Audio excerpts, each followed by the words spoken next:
6월 17일 저녁 방송을 시작하겠습니다. 카카오뱅크 동남아 진출 본격화. 자, 이 기사 이면에 정말 중요한 소식이 나오고 있습니다.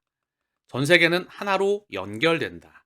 브릭스, 오펙, 아세안, G7, 그리고 한국을 포함한 전 세계 금융이 하나로 연결된다.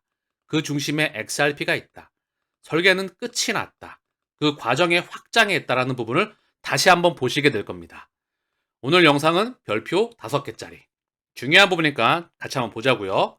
태국 3대 은행, 가상은행 맞손 잡는다. 태국 3대 은행과 가상은행 맞송. 내년 1분기 인가 신청을 준비한다. 인터넷 전문은행 카카오뱅크가 태국 현지은행 회사 금융회사와 손잡고 동남아시아 시장 진출을 본격화했다. 카카오뱅크는 태국 금융지주사인 SCBX와 태국 가상은행 인가 획득을 위한 업무 협약을 맺었다고 16일 밝혔다. 이 SCBX, 이게 바로 태국 시암 상업은행, 거기 금융지주사 회사라고 보시면 됩니다. 즉, 무슨 감이 오시죠? SCBX는 태국 3대 은행 중 하나인 태국 시암 상업은행의 지주회사이다. SCB는 올해 1분기 총 자산이 원화 기준 122조 7천억 원에 달합니다. 당기 순이익도 109억 8,500만 바트를 기록했다. SCBX는 신용카드와 보험 판매사인 카드X, 증권사인 이노베스트X 등을 자회사로 두고 있다. 이번 협약을 토대로 컨소시엄을 구성해서 태국 내 가상은행 인가 획득을 위해 협력하기로 했다. 태국 가상은행은 한국의 인터넷 전문은행처럼 지점이 없는 은행을 의미한다. 태국 중앙은행이 내년 1분기 가상은행 운영 신청을 받기로 한 가운데 10여 개 업체가 신청을 준비 중인 것으로 알려졌다. 카카오뱅크는 SCBX와의 컨소시엄 구성 후 지분 20% 이상을 취득해 2대 주주 주의를 확보할 계획이다. 감이 오시나요? 태국 시암 상어은행, 카카오뱅크, 그들과 함께 전 세계는 연결이 된다. 태국을 통해서도 한국을 통해서도 그들의 작업을 볼 수가 있다는 겁니다. 자, 그러면 카카오를 한번 살펴볼까요? 카카오 전에 태국 시암 상업은행, 그 부분을 먼저 알아볼까요? 그러면 태국과 한국, 카카오, 중국, 사우디, 싱가폴로 연결되는 전 세계의 그림을 볼 수 있습니다. 먼저 태국 시암 상업은행. 리플은 시암 커머셜뱅크가 즉각적인 국경 간 송금으로 혁신을 주도하도록 돕습니다. 태국 시암 SCB는 태국에서 가장 오래된 은행이자 시장 자본 자산 측면에서 가장 큰 은행 중 하나로 3억 달러가 넘는 인바운드 서비스를 위한 4가지 모델을 제공한다. 리플의 국경 간 솔루션은 SCB가 전 세계 파트너와 통합할 수 있도록 지원을 한다. 자, 그리고 SCB 시암 상업은행은 태국에서 디지털 뱅킹 혁신을 주도하여 전 세계 모바일 뱅킹 사용자 수에서 1위를 차지했다. SCB는 시가총액 기준으로 태국에서 가장 큰 은행이며 은행 계좌에 24시간 연중 무휴 실시간 청산 서비스를 제공합니다. 이 은행은 이제 실시간 국경 간 송금을 제공하여 리플렛과 제휴하고 있다. 리플렛에 합류한 이후 SCB는 전 세계 300개 이상의 연결된 은행 파트너로 구성된 글로벌 네트워크에 연결되었다. 자, 그러면서 볼게요. 2020년도의 일입니다. 2020년 6월 22일이죠. 태국 중앙은행 디지털 통화 지불 시스템 만든다. 태국 중앙은행은 디지털 통화 CBDC 지불 시스템을 개발할 예정이라고 발표했다. 프로토타입 시험 시스템은 태국에서 가장 오래된 시멘트 제조업체인 시암 시멘트, 시암입니다. 시암그룹, 시암 시멘트 그룹의 조달 및 재무관리 시스템 및 공급업체의 시험적으로 도입될 예정이다. 이 시스템은 2010년도에 16년 리플에 투자한 시암 상업은행과의 다시 한번 이 시스템은 2016년 리플에 투자한 시암 상업은행의 핀테크 벤처 캐피탈 디지털 벤처스에 의해 개발되고 있다. 2016년도에 리플에 투자한 시암 상업은행의 핀테크 벤처 캐피탈, 즉 시암 상업은행에 투자했다는 얘기죠. 리플, 시암 상업은행. 그러면 카카오뱅크, 시암 상업은행, 리플 네트워크. 이게 다 연결이 된다는 거겠죠. 보도에 따르면 프로젝트에는 지불 시스템에 대한 타당성 조사도 포함된다. CBDC 프로젝트는 다음 달 시작되며 연말까지 완료될 것으로 예상된다. 이 프로젝트는 대기업부터 시작해서 CBDC의 범위를 넓히고 더 많은 청중에게 도달하는 데 중요한 단계로 12DC 시스템이 프로젝트 인타논에 의해 포함된 데이터를 바탕으로 구축될 것으로 기대된다. 이 인타논 프로젝트는 2018년에 시작되었으며 태국의 금융 부분에서 기술 준비를 강화하기 위해 태국은행과 8개 주요 태국 금융기관 간 진행되는 프로젝트이다. 감이 오시죠? 큰 그림이 그려지고 있습니다. 그 확장의 일환이라는 거죠. 이미 오래전부터 준비가 됩니다. 태국 3대 은행 SCB 리플렛 라이센스를 취득하고 일본 SBI 리밋과 리플 일본 태국 송금 간소화 프로젝트를 시작한다. 일본, 태국 연결이 되죠. 그리고 대한민국의 카카오뱅크가 태국으로 들어갑니다. 이미 연결된다는 겁니다. 그럼 카카오로 가볼까요? 카카오뱅크, 카카오 엔터를 보기 전에 카카오의 지배구조를 한번 살펴보시죠. 자, 카카오의 지배구조입니다. 최대주와 관련된 K큐브 홀딩스, 카카오, 그리고 카카오 엔터, 카카오 게임즈, 카카오 모빌리티, 카카오 인베스트, 카카오뱅크, 카카오페이가 있죠. 자, 카카오뱅크가 태국으로 들어갔죠. 카카오 엔터테인먼트에 관련된 사우디 국부펀드와 싱가포르 국부펀드가 여기 카카오에 투자가 되고 있습니다. 더불어 카카오에는 바로 3대 주주의 텐센트가 들어가 있죠. 즉 중국, 사우디, 싱가포르, 그리고 오늘 카카오뱅크를 통해서 태국으로 연결됩니다.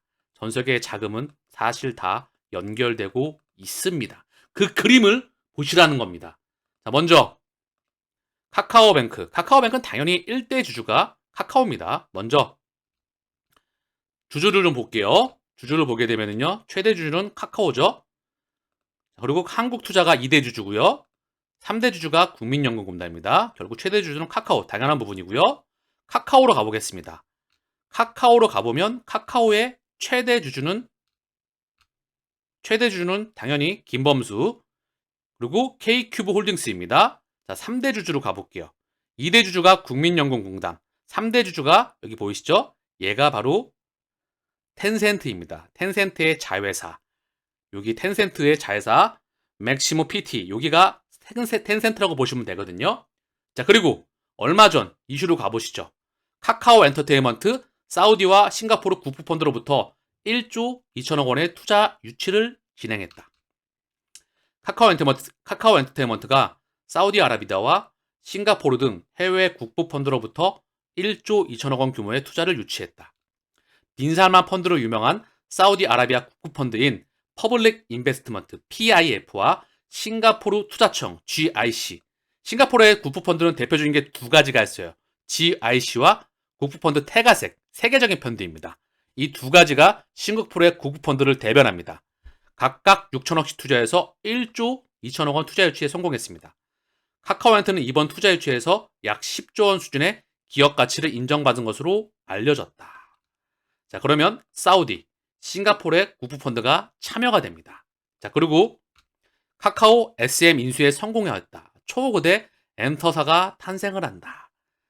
자, 그러면 카카오에는 카카오엔터를 비롯해서 중요한 건 사우디와 중국과 싱가포르, 그리고 카카오뱅크는 오늘 태국 시암과 연결됩니다. 리플 네트워크, 리플, SBI 다 연결이 된다는 거죠. 감이 오시죠? 중동의 맹주, 사우디의 지배자 무하마드 빈 살만. 자, 방금 전 세계 최대 국부펀드 중에 하나인 PIF, 그걸 부분을 통해서 카카오에 투자가 되었죠. 그쵸? 카카오 엔터, 그리고 그 전에 SM, CJENM, 넥슨, NC소프트, 게임 회사를 더불어서 전 세계에 확장하고 있습니다. 자, 그러면 여기서 연결 구도를 한번 찾아보시죠. 바로 손정희, 소프트뱅크의 창업자이죠. 회장이자 동아시아에서 직접적으로 확장해 나가고 있다. 중동에서는 무하마드 빈 살만을 기준점으로 확장해 나간다. 여기 크리스틴 라가르드 전 IMF 총재이자 현 유럽중앙은행 총재가 한 곳에 보이고 있네요. 함께 움직이는 겁니다. 자, 그리고 PIF와 더불어서 세계 최대 펀드 중에 하나이죠. 소프트뱅크가 출자한, 그러나 그 중심에는 누가 있었죠? 비전 펀드 출자 구조를 보게 되면은 소프트뱅크, 그리고 사우디아랍 국부 펀드가 있습니다. 감이 오시나요? 아랍에미레이트, 애플, 퀄컴, 전 세계 폭스콘 샵 뿐만 아니라 비전 펀드 1, 2가 들어가기 때문에 전 세계 기득권의 자금은 다 들어가 있습니다. 유대계 자본과 그들과 함께 전 세계를 만들어 나가고 있다는 거죠.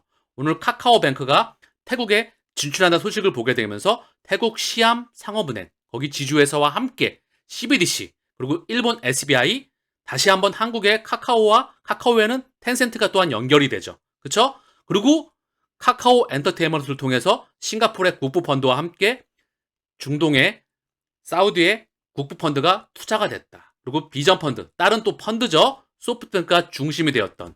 그리고 이 비전펀드를 통해서 사우디의 실리콘밸리 투자와 함께 여기 보면 자, 소프트뱅크의 비전펀드의 82개사. 이건 끊임없이 확장해 나가고 있습니다. ARM. 조금 있으면 상장을 앞두고 있죠. 많은 회사가 인프라가 점, 선, 면 전략을 통해 확장해 나가고 있다는 거죠. 한국에서는 쿠팡 그리고 야놀자 이미 투자가 되어 있죠. 전 세계는 연결되면서 확장해 나가고 있는 겁니다. 카카오뱅크가 태국에 진출한다 소식을 보게 되면서 점선면 전략의 일환으로 저는 보고 있다. 그 그림이 확장해 나가고 있는 겁니다. 자, 비전 펀드. 방금 전에 보셨던 사우디아라 국부펀드와는 또 다른 소프트뱅크가 중심이 되어서 사우디아라비아 국부펀드에 투자를 받았던 그 비전 펀드와 1호와 2호 한번 보고 가시죠. 사우디아라비아 국부펀드, 아랍에미레이트 국부펀드, 애플, 퀄컴, 폭스콘, 샤프 다 들어가죠. 여기에 2호에는 골드만, 마이크로소프트, 애플, 카자흐스탄 국부펀드, 미주호 파이낸셜 그룹, 일본의 원투 메가은행에 들어가는 미쯔비시, 미주호, SMBC 그 중 하나이죠. 사실 그 그림은 다 확장해 나가고 있다. 역할이 다른 거겠죠. 그쵸? 전 세계는 하나로 연결됩니다. 그 중심에 리플 네트워크 XRP가 있습니다. 하나의 작은 소식을 통해서 우리는 큰 그림을 그려볼 수 있다는 거죠. 고로 도착지는 정해져 있습니다. 내 마인드 컨트롤을 할 수 있느냐가 이 마라톤을 완주하느냐를 결정짓겠죠. 제가 항상 자주 보여드리는 리플의 릴레이션 인포그래피. 자, 이 그림을 제가 자주 보여드리는 의미를 이제는 좀 아시겠나요? 사진으로 찰칵하고 저장하시길 바랍니다. 여기 곱하기 100배 이상 작은 부분으로 확장하고 있는 것이 저는 보여집니다. 여기 중심 세력이 다 있다는 거죠. 리플을 중심으로 해서 중국, 텐센트, 그리고 알리바바. 방금 전에 텐센트, 카카오와 또 연결이 되죠. 구글페이와 애플페이, 뭐 아마존, 코인베이스, 구글 다 연결이 됩니다. 여기에 인도 페이티엠과 함께 아마존, 코인베이스, 앤드레스 호로위츠, 스탠다드 차타드. 전 세계의 연결망은 다 연결이 하나로 됩니다. 그 그림을 그리셔야 돼요. 설계 작업을 그려놓고 스위프트 2.0 망을 완성해 나가는 중입니다. 블랙록 비트코인 현물 ETF 신청에 감시 공유 동의 포함, SEC 승인 가능성 커지나. 자, 블랙록에 ETF가 현물 ETF였던 것 같아요. 그리고 감시 공유 동의란 말이 포함되고 있습니다. 이게 뭔지 한번 볼까요? 블랙록의 비트코인 ETF 신청에 포함된 감시 공유 동의는 트레이딩 활동, 청산 활동, 고객 신원에 대한 정보 공유를 허용, 시장 조작을 거의 불가능하게 만드는 효과를 기대할 수가 있다. 자, 그러면서 외신 블랙록 비트코인 현물 ETF 신청서 감시 공유 계약 내용을 포함하고 승인 가능성이 올라가고 있다. 코인데스크가 블랙록의 신청서에는 비트코인 시장 조작 리스크를 완화할 수 있는 거래소 간의 감시 공유 계약 내용이 포함되어 있다. 지금까지 비트코인 현물 ETF 출시 신청을 반려당한 다른 펀드 매니저보다 더 나은 조건이다. 여기엔 그레이스켈도 포함되어 있고요. 기타 등등의 다른 회사들이 포함되어 있죠. 블랙록이 제출한 19B-4 서류 36페이지에 있는 것으로 시장 조작 리스크를 완화하기 위해 나스닥을 도입해 비트코인 현물 거래 플랫폼 운영업체와 감시 공유 계약을 체결한다는 내용이다. 여기 한번 나스닥이 다시 한번 연결되죠. 나스닥은 디지털 커런시 그룹 그리고 글렌허친스와 연결이 됩니다. 기득권이 다 연결된다는 거죠. 감시 공유 계약은 시장 거래 활동, 천상 내역, 고객 식별 등 정보를 공유해 시장 조작에 적절한 보호를 제공한다. 전문가 블랙록 비트코인 파생 상품 신탁이자 현물 기반 ETF이다. 블랙록 BTC 파상 상품 신탁이자 현물 기반 ETF이다. 코인데스크의 전 리서치 총괄이자 암호화폐 전문가 노엘 에치슨이 세계 최대 자산운용사 블랙록이 SEC의 출시 승인을 신청한 비트코인 파생 상품은 신탁인 동시에 ETF 기능을 할 수 있다. 해당 출시 신청은 엄밀히 보면 신탁에 관한 것이지만 환매가 가능해서 ETF와 같은 기능을 한다. 그런 의미에서 해당 상품은 그레이스케일의 비트코인 투자 신탁과는 다르다. 자, 그러면서 블룸버그 애널리스트, 블랙록 비트코인 ETF 신청만으로도 엄청난 일이다. 세계 최대 자산운용사 블랙록이 비트코인 현물 기반 ETF 출시 승인을 SEC에 신청했다는 것은 그 자체로도 엄청난 일이다. 블랙록은 ETF 출시 신청에서 반려된 적이 거의 없다. 거의 모든 ETF 신청이 SEC로부터 통과가 됐다. 블랙록의 움직임은 비트코인 ETF 출시 경쟁에 새로운 활력을 불어넣고 낙관론을 재점화시키고 있다. 자, 그러면 코인데스크 코리아의 블랙록의 ETF에 관한 부분을 보겠습니다. 감이 오실 거라 생각을 합니다.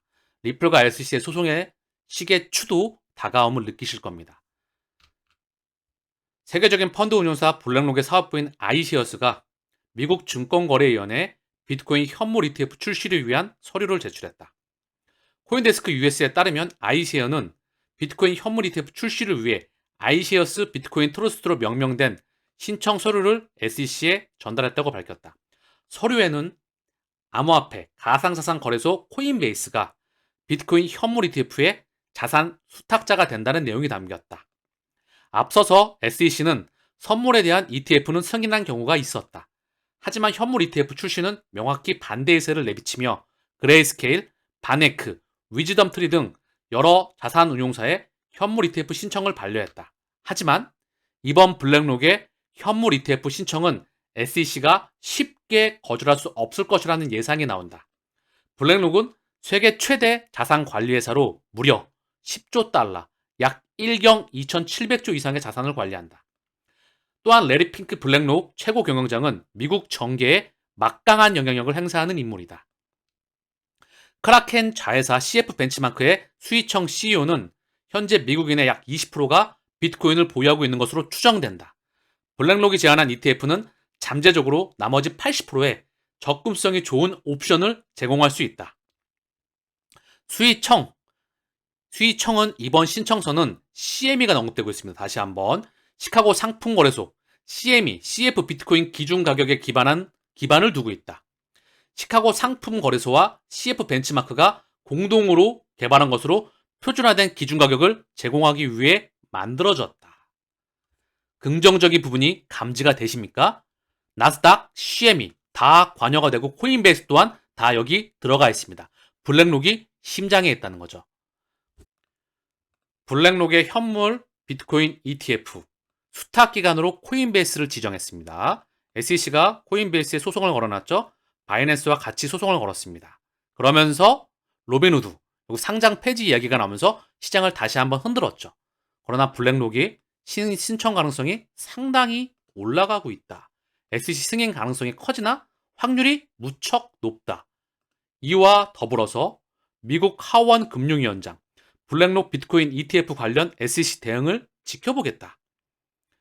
패트릭 맥켈리 미국 하원 금융서비스위원장이 트위터를 통해 세계 최대 자산운용사 블랙록의 비트코인 현물 기반 ETF 출시 신청 관련 SEC의 대응을 면밀히 지켜볼 것. 증권과 상품 가르는 법안 나오나 미국 하원 금융서비스위원회 표결 예고 6월 14일 증권과 상품 가르는 법안 나오나 규제 프레임워크 확립위에 내달 상정한다. 블랙록이 비트코인 현물 ETF를 신청한다. 상품과 증권에 대한 법안이 나온다. 리플과 SEC에 대한 소송에 대한 명확성이 나온다. 이 부분은 다 같이 맞물려서 움직입니다. 자, 그러면서 비트코인 50만 달러 예측한 톰리, 블랙록 ETF와 증시 회복 암호화폐의 긍정적인 신호이다. 비트코인이 급작스럽게 50만 달러에 도달할 수 있다는 예측을 펀드스트랩 창업자 톰리가 블랙록의 비트코인 ETF 신청에 대해 비트코인과 디지털 자산의 좋은 난이라고 평가했다. 주식시장과 암호화폐가 긍정적인 상관관계가 있다며 최근 전통시장 강세가 비트코인 강세로 이어질 것이라고 내다봤다고 뉴투데이가 보도했다. 뉴투데이는 블랙록의 현물 ETF 신청으로 비트코인은 24시간 만에 3.5% 상승하고 비트코인을 대거 보유한 마이크로스트레치의 주가가 5% 이상 올랐다고 설명했다. 최근 트윗을 통해서 비트코인이 과거 상승 패턴을 반복한다면 순식간에 25만 달러에서 50만 달러로 급등할 수 있다고 설명했다. 캐시우드와 팀 드레이퍼도 이에 동조했다. 팀 드레이퍼도 비트코인 가격이 내년 25만 달러에 도달할 것이라고 전망하고 있다. 다 맞물려서 움직이겠죠. 2023년 폭등장이 다가오고 있다.